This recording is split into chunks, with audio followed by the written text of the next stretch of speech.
I sat at the head of the long crystal table, smiling as the champagne glasses clinked around me. Every toast was for my husband, his success, his charm, his brilliance. I was invisible, the perfect accessory to his perfect life. Then he leaned toward his friend and whispered, "She'd be nothing without my money." I pretended not to hear, but my hands tightened under the table. They thought I was just a wife living off his wealth. They didn't know about the 3 jobs, the secret bank account, and the purchase I'd made that would burn this illusion to the ground. The chandelier above the penthouse dining room scattered light across polished silverware and glittering crystal.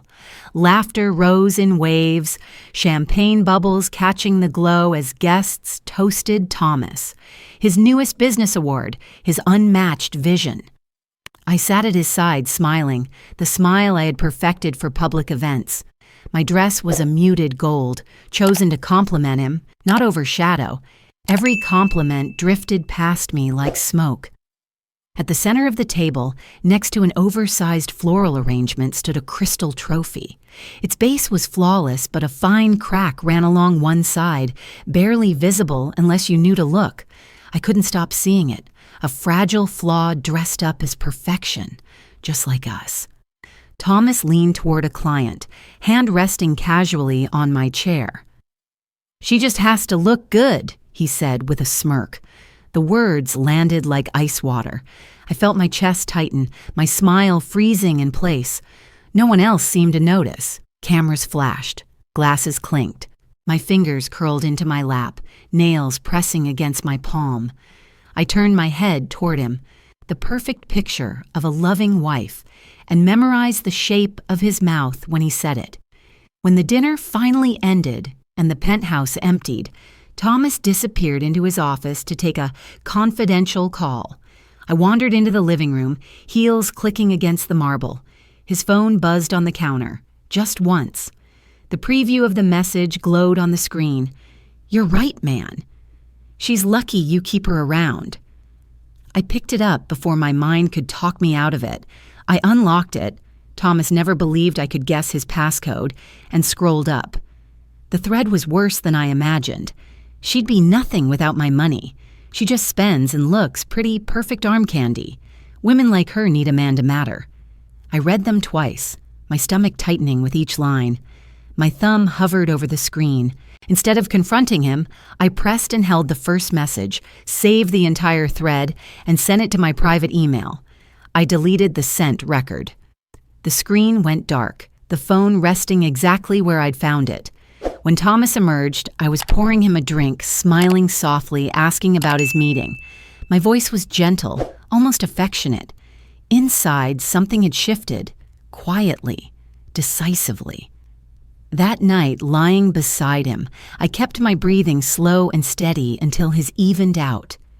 In the faint city light spilling through the curtains, I watched his profile. Every inhale was a reminder of the life we shared. Every exhale a reminder of the words he'd sent to his friend. I thought about the trophy's crack, about how easy it was to hide weakness behind glass, and I realized something. Thomas believed the flaw was mine. He thought he'd built this life, that I was just decoration. That belief was my advantage. In the days that followed, I played my role with precision. I lingered in the kitchen with his mother, letting her offer unsolicited advice about keeping a man happy. I laughed at his father's outdated jokes. At charity events, I stood gracefully behind Thomas, accepting the occasional nod but never speaking more than necessary. My silence became my armor. One afternoon, I caught my reflection in the mirror of the dressing room, a carefully styled woman draped in designer fabric. For a moment, I almost believed the image. But behind the polished surface was someone else entirely, someone who remembered every word, every smirk, every assumption. That evening, as Thomas prepared for another dinner meeting, I placed his cufflinks in his hand and kissed his cheek. "You'll do great," I said softly. He smiled, utterly certain of my devotion. In the privacy of my study, I opened my laptop. The email with his messages sat in my inbox, untouched. I clicked it once, letting the words fill the screen again. They didn't sting now, they fueled me. "They'll see," I whispered to myself. "They'll all see I'm more than just a shadow beside him." And in that moment, the plan began to take shape, slow, deliberate, invisible. Just like a crack in crystal that no one notices until it shatters. I leaned into the image Thomas had painted for me. Dependent, harmless, ornamental. In the mornings, I asked for petty cash to buy scented candles, floral arrangements, or some overpriced kitchen gadget that would sit untouched in a drawer. Thomas always obliged, patting my shoulder as if indulging a child. His mother looked on approvingly, certain that her son had chosen a wife who knew her place. They had no idea that every shopping trip was just a costume change for my real life. When night fell and the penthouse grew quiet, I would retreat to the smallest room in the apartment, a former storage space I'd transformed into my secret studio. The walls were lined with racks of vintage dresses, handbags, and jewelry I'd been curating for years. I positioned my camera low, angled away from my face, and softened the lighting until everything glowed with a warm, anonymous haze. I became Evelyn on those streams, my voice pitched lower, my words measured and precise. I talked about the history of each piece, the craftsmanship, the elegance. The viewers didn't care who I was. They cared that I could find treasures no one else had. Orders came in steadily at first, enough to make me smile. But one evening, a single customer purchased a rare 1950s cocktail dress for the equivalent of Thomas's monthly allowance to me. I stared at the payment notification, my breath catching. It was proof that my world outside his control was not only possible, it was thriving. But the live stream was just one thread in my growing web.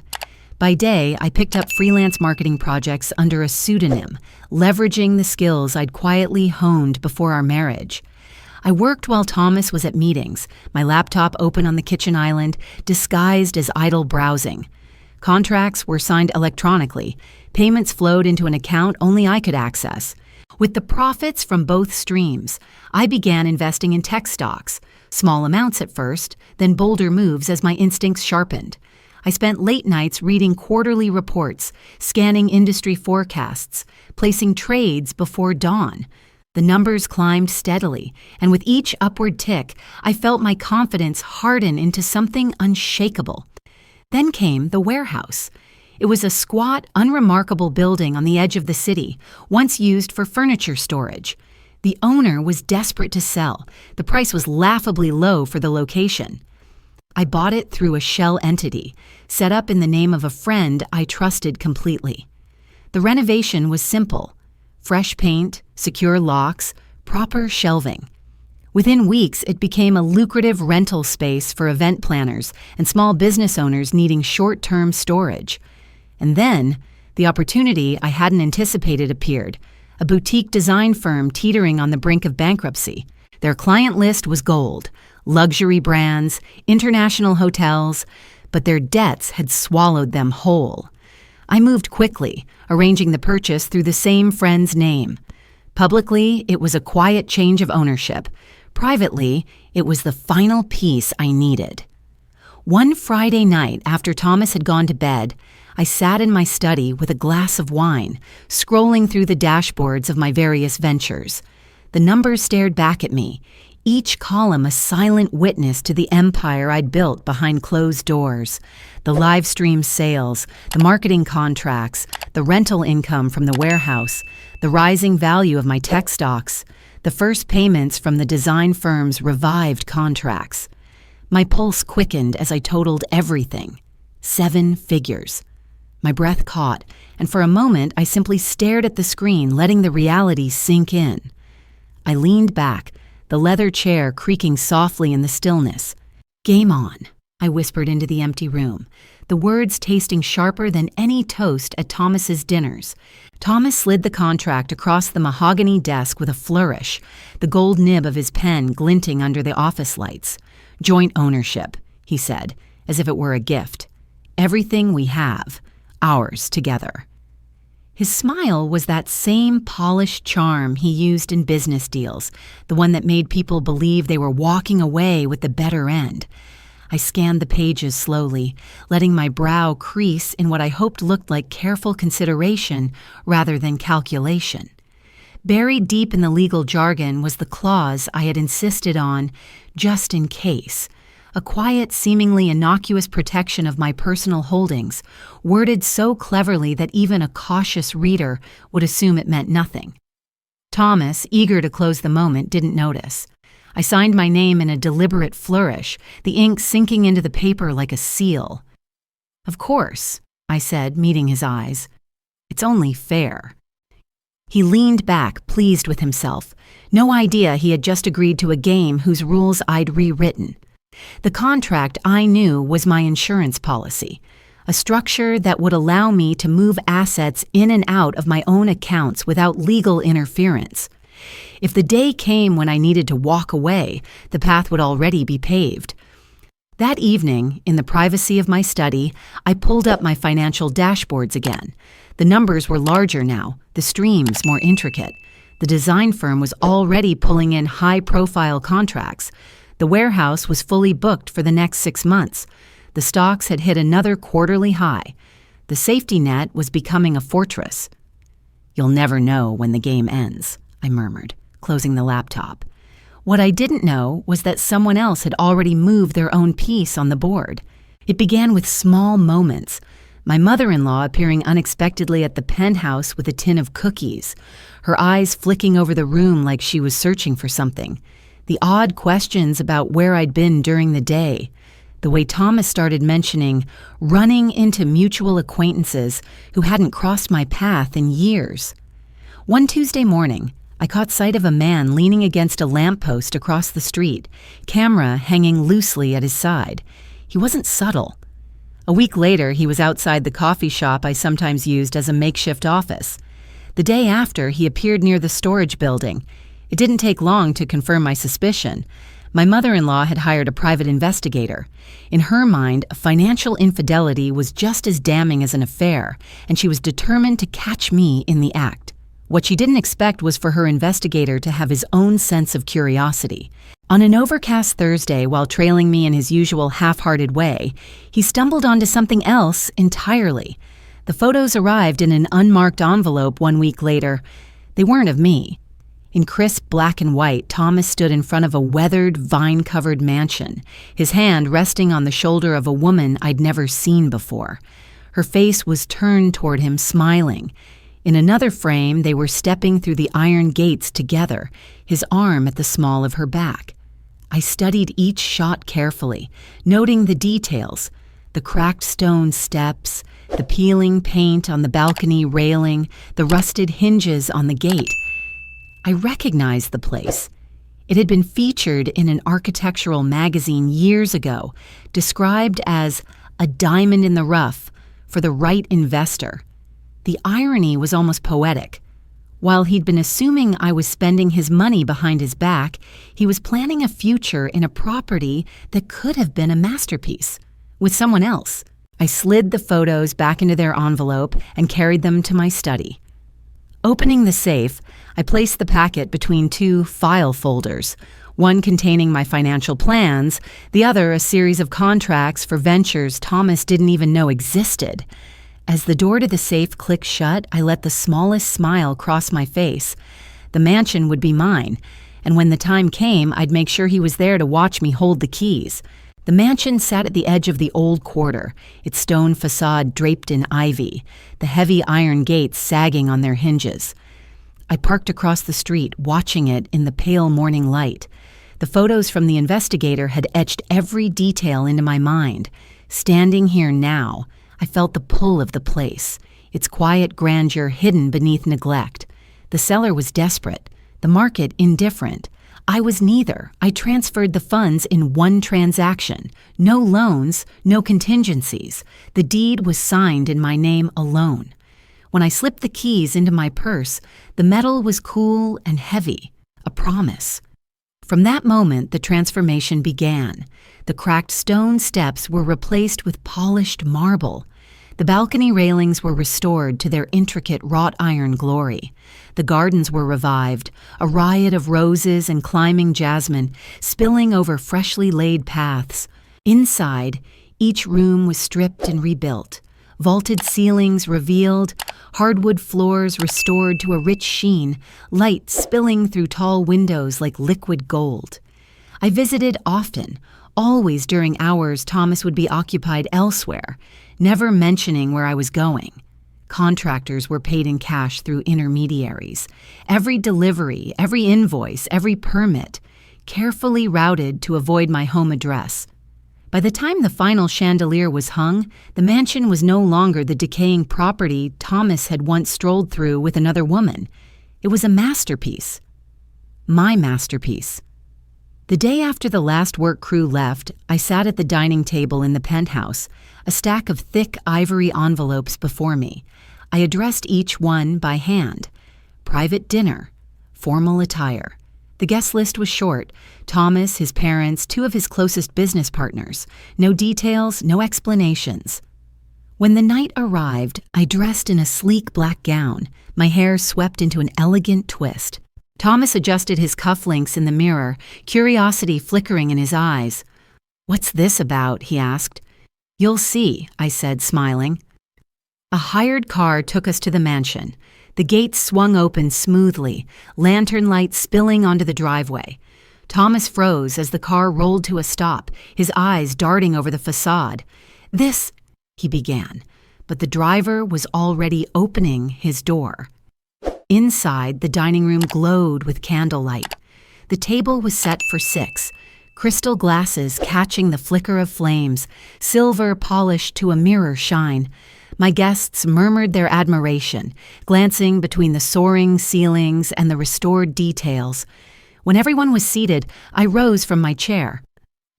"Thank you for joining me tonight," I began, my voice carrying just enough for every ear. "I thought it was time you all saw what I've been working on." I reached into my clutch and pulled out a single brass key, holding it up so the light caught its edges. "This house," I said, "belongs to me. Purchased in full, in my name, with my own earnings." Silence fell like a curtain. My mother-in-law's fork clinked against her plate. Thomas stared at the key, his face a careful mask. "I understand," I continued. "There were assumptions about my role in this family, that I was here for what Thomas could provide. Tonight, I want you to know that everything you see here was built without a single cent from him." No one spoke. My mother-in-law's lips parted, then closed. One of Thomas's partners shifted in his seat, clearly uncomfortable. I walked to Thomas's chair, leaned down so only he could hear, and whispered, "Now tell me, who needs who?" He didn't look up. In the weeks after the dinner, the air in the penthouse changed. Thomas moved through the rooms with a taut, deliberate calm, but I could feel the weight behind it. Every conversation seemed to come with a hidden blade. At breakfast, he would casually mention my spending habits, noting items I'd bought months earlier as if he were keeping a ledger. At night, he worked later and later, returning with the scent of cigars and cologne that wasn't his. It wasn't rage I saw in him.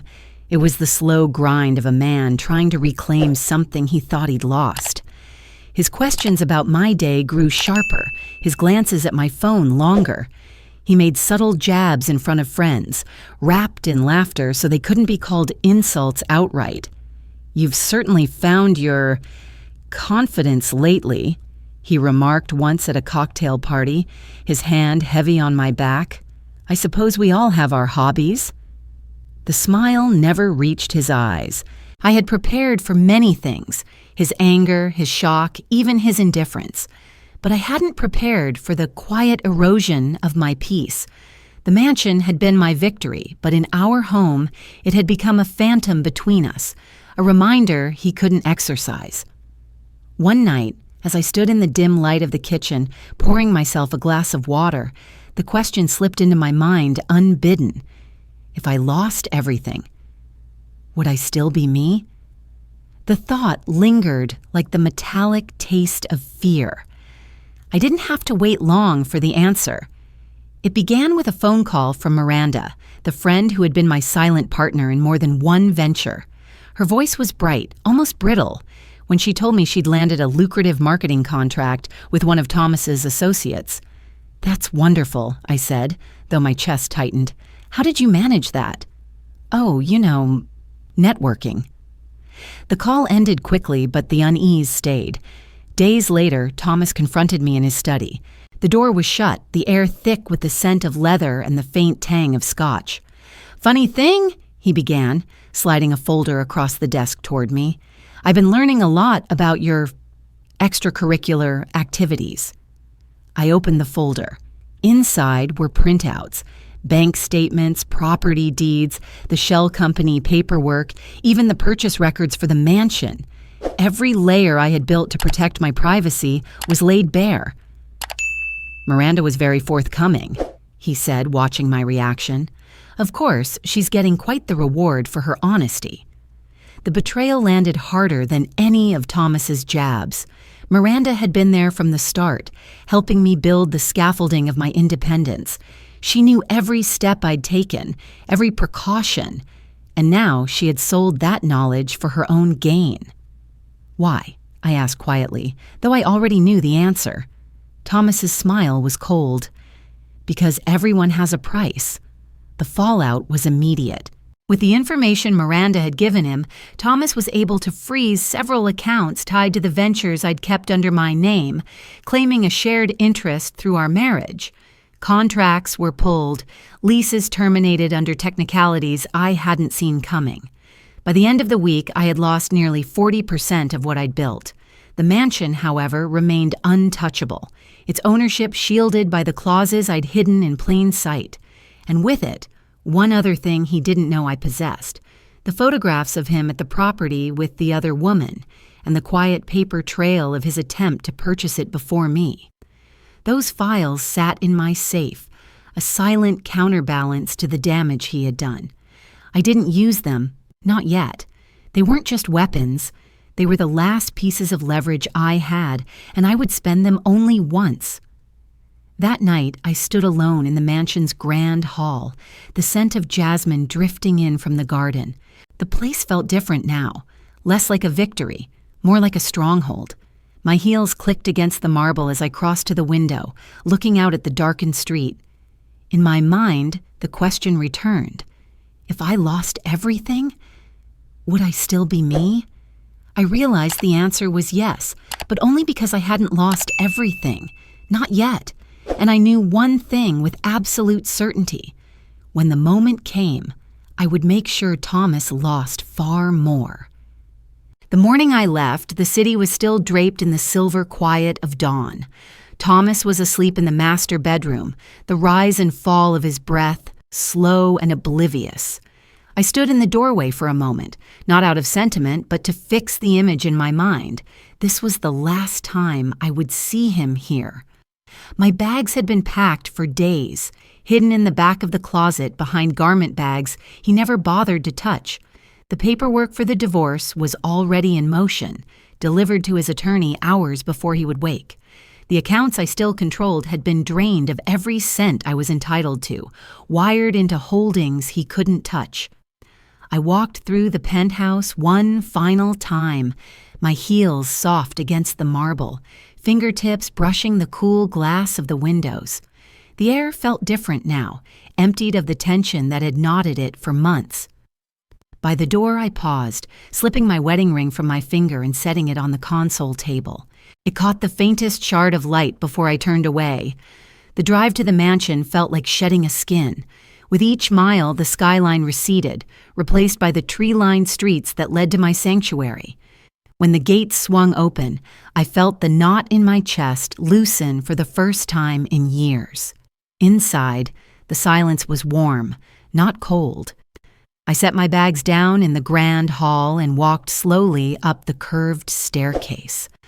Sunlight was spilling through the tall windows, washing over the walls I had chosen, the art I had hung. Everything here was mine, earned, protected, unassailable. Standing in the center of the room, I whispered to the empty air, "Freedom is never cheap, but it's worth more than gold." The words felt like a seal closing on a chapter I had outgrown. That evening, Thomas came. I had known he would, if only to see the place again. I watched from the upper landing as his car pulled into the drive, the sound of the engine cutting through the stillness. He walked to the door without hesitation, but when he reached for the handle, he found it locked. I descended halfway down the stairs, the keys in my hand. "It's over," I said, my voice carrying easily in the marble hall. His eyes flicked around the room, lingering on the restored details, the light pouring in. "You think you've won," he said, his voice low. "I don't think," I replied. "I know." I stepped forward and closed the door between us. The latch clicked into place, and through the glass, I watched his shadow stretch long across the steps as he turned away. Weeks passed, and the mansion began to hum with new life. The idea had taken root months earlier, but now it moved quickly, transforming the space into a center for women who had been underestimated, dismissed, or silenced. The ballroom became a shared workspace, the library a resource center filled with books on finance, entrepreneurship, and law. The smaller salons were turned into meeting rooms, where plans could be made over coffee instead of whispers. Word spread quickly, first through quiet conversations, then through social media. Photos of the restored mansion filled timelines, accompanied by captions about empowerment and independence. My own story began to circulate, sometimes distorted, sometimes embellished, but always anchored by the same truth. I had walked away from a marriage that sought to define me, and I had built something stronger in its place. Messages poured in from women I'd never met, some thanking me, others asking how to start, where to begin. I responded to each one, not with platitudes, but with practical steps, the kind no one had ever given me. One afternoon, as I stood in the legacy room, a sunlit space lined with portraits of women who had broken barriers, I felt a stillness settle over me. This room had been my final edition, its walls a testament to those who had carved their own paths against expectation. Between the frames, mirrors reflected the faces of the women standing there now, their expressions lit with the same fire I'd once kept hidden. I knew then that the game was over, not because I had beaten Thomas, but because I no longer cared about the score. Power, I had learned, wasn't about winning. It was about creating something that couldn't be taken away. The next morning, I stood at the window in my private quarters, the early light spilling across the gardens. The roses were in full bloom, their color vivid against the green. Somewhere in the distance, I heard laughter from the women arriving for the day's workshops. I placed my hand against the glass, feeling the warmth of the sun seep through. This wasn't just my victory, it was my legacy. And as the city beyond the gates stirred to life, I let the thought settle in my mind like a final, quiet truth. The game of power had ended, and I was the one who had rewritten the rules.